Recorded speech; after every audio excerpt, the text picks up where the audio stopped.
The Sky's Gone Out. Chapter 1. It had been a long time coming. The world still bore the marks of Napoleons and red-coated bloodshed as the sky became ever more gray and hazy. Crops had failed year after year, and the universities pointed fingers at distant mountains that erupted in fire-fueled pyrophlegathon spills. Emory had not seen the blaze himself, for this damp and dark corner of hell bore only a smoke-filled sky and cold winds. When the sky turned orange in April of the year prior, it appeared as if the heavens above were burning. Frightened by what the fiery skies could mean, people took to the streets in a mad panic, screaming for salvation, for they believed the rapture upon them. The scientifically inclined took to the streets after them, ranting about how Mount Tambora, some distant monolith in the Dutch East Indies, had erupted.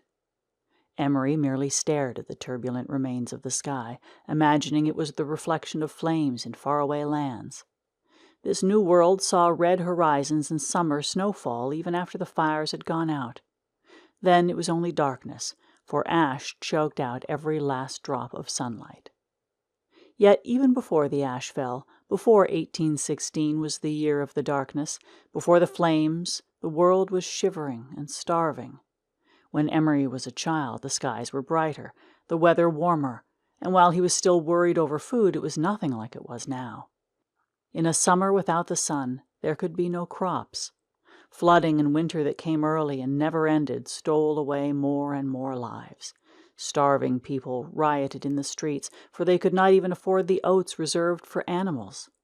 Disease followed the famine, and no matter what the wealthy doctors said, it was no great equalizer, but instead an opportunistic predator preying on those too hungry and tired to run. Perhaps the worst part of the infinite clouds was that Emory could still recall what sunlight felt like on his skin. Hell was remembering heaven after the fall, he read. There was no more light to shed in this place of infinite darkness and sulphuric rains. Worst of all, they were trapped in a palace they'd built and named it Pandemonium. Ambrose scolded him for reading about angels who became devils, believing hell to be some kind of curse to be applied upon mortal souls alone. After stealing the book from Emory's hands, he would angrily scoff and ask why an angel of light should be cursed to eternal darkness. Hail was still beating on the rooftop. Through his numbed and chilled fingers grasping the warm teacup, Emory silently thanked Ambrose for existing so near him that he was no longer in the cold, leaky bunk-room in Southwark that was so small he could hardly stretch, but instead permitted to light and sit beside his lavish fireplace. Officially, he was still a mere servant to his dear Ambrose, but he thought he was seen as an equal, even if he had to keep up appearances by performing mundane tasks around the house. His toes squirmed in his shoes, and he leaned closer to the hearth. Ambrose was peculiar in his own ways. For one, he'd taken an interest in the poor serving boy, Emory. Second, he seemed content to sleep the day away, and rarely awoke before noon. The most common hour to see him fresh from the spell of sleep was at 6 in the evening, after the sun had supposedly gone down. Most were quick to forgive him, as his consumptive nature was clear from the coldness of his touch and the paleness of his skin.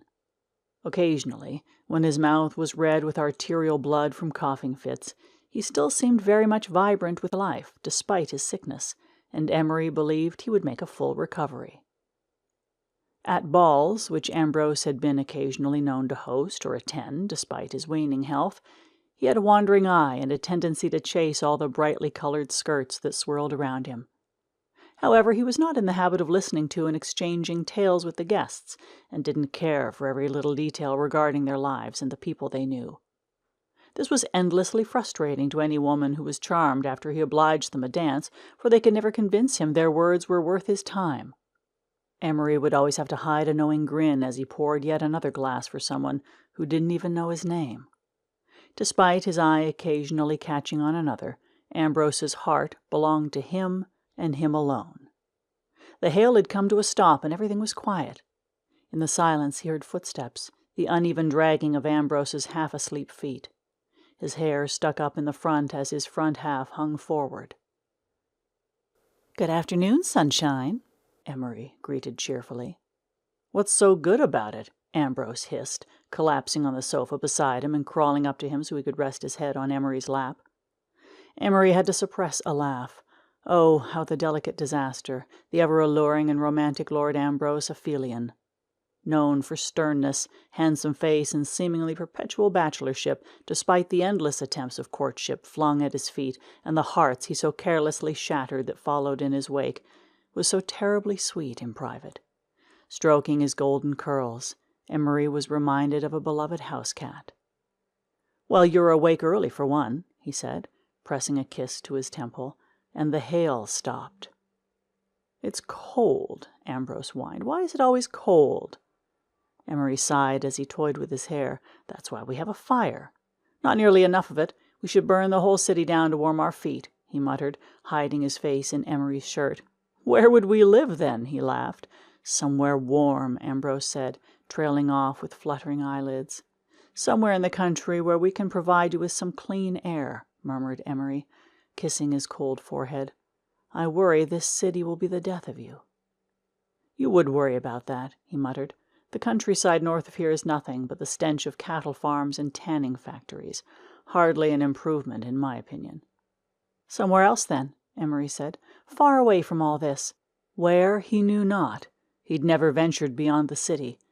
There was never enough time or money for that. But he liked to listen to the stories of faraway places from returning gentry as he managed their households. Suddenly, as if invigorated by a fever, Ambrose withdrew and sat up, moving towards the window. "You said it was hailing?" "Indeed," Emory said. The gaudy gold and red floral curtains were thrown open, and Ambrose leaned against the glass. Despite the coldness of the glass, his breath did not fog. "What hour is it?" Pausing, he retrieved his watch from his waistcoat and glanced at it. 12:15. "Midnight or noon?" "Noon." "Noon?" He laughed. "Yet as dark as midnight. Is it not glorious, Emory? Do not mourn the sun like the others. We shall take claim a world of darkness." "People are starving," he replied hollowly, moving to stand beside Ambrose, hip pressing into hip. "No sunlight means no crops." "It is not my concern if the little people die," he said flippantly, flipping his wrist. "It's a mercy to free us from the curse of they who drain the life out of fair society like us. Is it wrong for a dead man to be selfish? A king cares not for his infantrymen, only that he wins the war. Like you," he huffed, "forget not where I come from. But you're not there now, so you must not worry yourself over such things. Your birth does not matter, for you have risen past it, unlike the worms beneath you," Ambrose purred. "How wonderful this summer shall be without the sun." "The sky's gone out," Emory said softly. "Are you not afraid?" "Why would I be afraid? You read too much." Emory made a thoughtful sound. "Fin du monde. We need sunshine." "I am your sunshine. You do not need the sky any more."